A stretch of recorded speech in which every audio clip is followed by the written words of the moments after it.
আজব তাই না? মরে গেলে সবাই কাঁদে আর বেঁচে থাকতে সবাই কাঁদায়।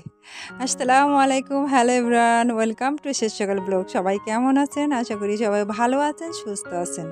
আল্লাহর অশেষ রহমত এবং আপনাদের দোয়ায় আমিও ভালো আছি, আলহামদুলিল্লাহ। তো চলে আসলাম আরেকটি নতুন ভিডিও নিয়ে। আর এই ভিডিওটা গত কয়েকদিন আগের আর কি। তো ওই দিন প্রচুর বৃষ্টি হয়েছিল আর আমার মার্কেটে যাইতে হইতো। মার্কেট মানে কি, আমার একটু কাজ ছিল, তো সেখানে যাচ্ছি। আর এটা আমার বাসা থেকে খুব বেশি দূর না আর কি, 5 মিনিট লাগে। এই যে পাখি ভ্যান, আমাদের এলাকায় পাখি ভ্যান আমার ভীষণ ভীষণ পছন্দ। এই ভ্যানে চড়তে আমার খুব ভালোবাসে। এগুলো ব্যাটারি দিয়ে চার্জ দেয় সম্ভবত ভ্যানগুলায়। আর এই যে যাচ্ছি আর কি। তো দেখতে দেখতে মাত্র 5 মিনিটের মধ্যে আমি আমার গন্তব্যে পৌঁছে যাই। আমার বাসা থেকে মাত্র 5 মিনিট লাগে আর কি। তো চলে আসলাম, এখানেই আমার হচ্ছে কাজ, একটু ব্যাংকের কাজ ছিল আর কি। তো আসছি, যে আমি আর আমার ভাগ্নি দুজন আসছি।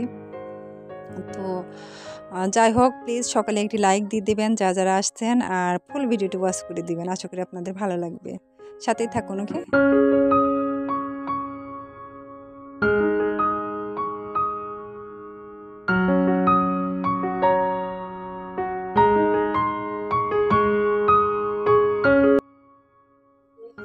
তো ভিউয়ার্স, আমার ব্যাংকের কাজ অলরেডি শেষ, কারণ আজকে যেহেতু বৃষ্টি ছিল, বেশি মানুষের ভিড় ছিল না, তাড়াতাড়ি হয়ে গেছে ঝটপট।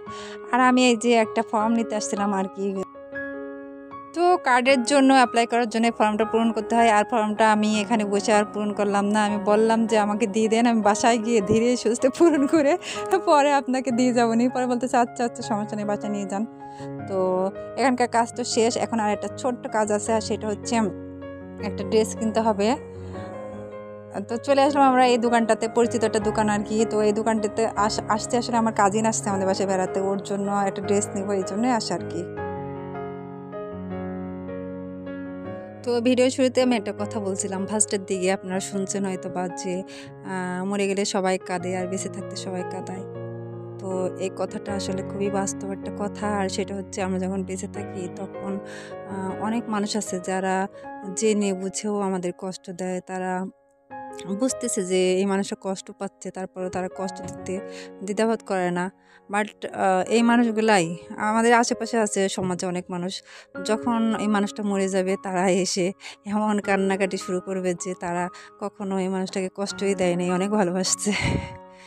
তো কি আর বলবো, যাই হোক।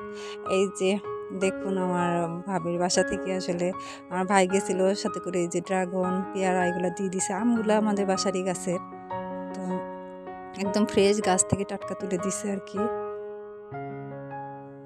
তো আমার প্রিয় সকল আপু ভাইরা যারা সব সময় আমার ভিডিও দেখেন, তাদেরকে অসংখ্য অসংখ্য ধন্যবাদ। আর যারা নতুন নতুন জয়েন করতেছেন আমার চ্যানেলে, আমার ভিডিও দেখতেছেন, আপনাদের ভালো ভালো সুন্দর সুন্দর কমেন্ট করে যাচ্ছেন আমার ভিডিওর নিচে, তাদেরকে অনেক অনেক ধন্যবাদ আর ভালোবাসা রইল।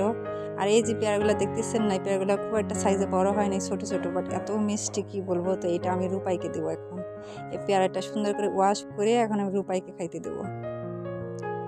তো রূপাই একা একা খাইলে হবে, আমরাও তো খাবো নাকি। তো আসলে আমি না, বাসায় এসে আসলে একটু অলস হয়ে গেছি। এই যে আম বলেন, জাম বলেন, কাঁঠাল বলেন, লিচু বলেন, সব ফল বাসায় থাকে, তারপর আমার কেটে খাওয়াটা খুব কষ্টকর হয়ে যায়। তো এই যে মা কি করছে, কতগুলো ড্রাগন ফল আর এই যে আম কেটে নিয়ে আসছে। বাট এই ড্রাগন ফলটা আমার একদম পছন্দ না। কালারটা খুব সুন্দর, কিন্তু খেতে একদমই ভালো লাগে না, স্বাদ লাগে না। আর এই যে আম বলতেছেন না, আম দেখতেছেন না, এ হয়তো বা 1 থেকে 2 টুকরো আমি খাবো, আর খাবো না, কারণ আমার ভীষণ ঘুম পায় আম খাইলে। তো যাই হোক, এতক্ষণ ধরে ধৈর্য সহকারে আমার ভিডিওটি দেখার জন্য অসংখ্য ধন্যবাদ। সকালে ভালো থাকবেন, সুস্থ থাকবেন। আল্লাহ হাফেজ, আসসালামু আলাইকুম।